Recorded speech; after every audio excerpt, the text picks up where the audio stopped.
రాష్ట్రంలో ప్రజాపాలన పేరు చెప్పి అధికారంలోకి వచ్చిన కాంగ్రెస్ పార్టీ దుర్మార్గపు పాలన కొనసాగిస్తుందని రాజన్న సిరిసిల్ల జిల్లా బీఆర్ఎస్ అధ్యక్షులు తోట ఆగయ్య అన్నారు. క్యాంప్ ఆఫీస్ మీదికి కాంగ్రెస్ నాయకులు ముట్టడికి వస్తే పోలీసులు ప్రేక్షక పాత్ర పోషించారని పేర్కొన్నారు. రేవంత్ రెడ్డి సర్కార్ రాష్ట్రంపై దొంగలాగా పడి దోచుకుంటున్నారని ఎద్దేవా చేశారు.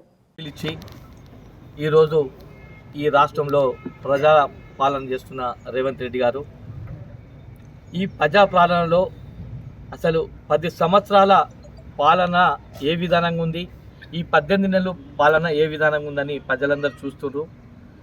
మొన్నటి రోజున ప్రజా పాలనలో స్పష్టంగా స్థానికంగా సర్పంచ్ ఉంటే సర్పంచ్, ఎమ్మెల్యేలు ఉంటే ఎమ్మెల్యేలది, ముఖ్యమంత్రి ఉంటే ముఖ్యమంత్రికి సంబంధించిన మంత్రిది ప్రోటోకాల్ ప్రకారంగా పెట్టుకుంటూ ప్రజాపాలన చేయాలని చెప్పి మా బీఆర్ఎస్ పార్టీ పక్షాన మేము గతంలో కోరడం జరిగింది. దాని వ్యతిరేకంగా ఉల్టా ఫోటో లేకుండా కనీసం సిరిసిల్ల ప్రాంతాన్ని అభివృద్ధి 20 సంవత్సరాలు నోసుకోలేదు. మా ప్రాంతం కేటీఆర్ గారు రాగానే 20 సంవత్సరాలు వెనుకబడిన ప్రాంతాన్ని కేవలం ఒక 8 సంవత్సరాల్లోనే అభివృద్ధి చేసిన గొప్ప వ్యక్తి.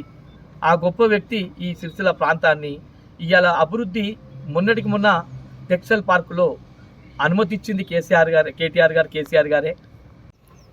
భారత రాష్ట్ర సమితి పార్టీ నాయకులు, మా కుటుంబ సభ్యులందరికీ, మీడియా మిత్రులందరికీ కూడా పేరు పేరున నమస్కారం. ఇంతకుముందే మీడియాకు మిత్రుడు మా పట్టణ పార్టీ అధ్యక్షుడు చక్రపాణి గారు, అట్లాగే ఈరోజు క్యాంప్ ఆఫీస్ వద్ద జరిగిన కాంగ్రెస్ నాయకులు, కాంగ్రెస్ కార్యకర్తల దాడిలో పోలీసులు పక్షపాత వైఖరితో బీఆర్ఎస్ నాయకులను టార్గెట్ చేసి, మా కార్యకర్తలను టార్గెట్ చేసి విచక్షణ రహితంగా కొట్టడం జరిగింది.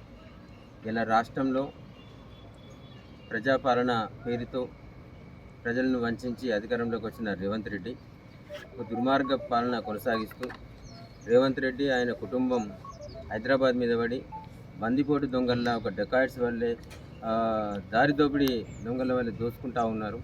అట్లాగే ఈ రాష్ట్రాన్ని ఇచ్చిన హామీలు నిలబెట్టుకోలేక, రాష్ట్రంలో ప్రజల మధ్యన తిరగలేక డైవర్షన్ పాలిటిక్స్ చేస్తూ ఉన్నారు. అంటే ప్రజల ఆలోచనను పక్కదారి పట్టిస్తూ ఉన్నారు. ముఖ్యంగా ఈ రాష్ట్రాన్ని సాధించిన వ్యక్తి కేసీఆర్ గారు తన ప్రాణాలు అడ్డుపెట్టి రాష్ట్రాన్ని సాధించి, ఇలా సాధించిన రాష్ట్రాన్ని దేశంలోనే ఒక సర్వతోముఖాభివృద్ధి చెందిన రాష్ట్రంగా తీర్చిదిద్దిన నేత కేసీఆర్ గారు. వారి కట్టిన కాళేశ్వరం ప్రాజెక్టు ద్వారా ఇలా రాష్ట్రం సస్యశ్యామలం అవుతుంటే చూడలేక ఏదో చిన్న జరిగిన కుంగిన దాన్ని అడ్డం పెట్టుకొని ప్రతినిత్యం కేసీఆర్ను దూషిస్తూ, బీఆర్ఎస్ పార్టీ నాయకులను, అభివృద్ధి చేసిన నాయకులను దూషిస్తూ ఇలా పబ్బం గడుపుతూ ఉన్నారు. ఇవన్నీ కూడా ప్రజలకు ఇచ్చిన హామీలు నెరవేర్చాలని ఆలోచన లేదు.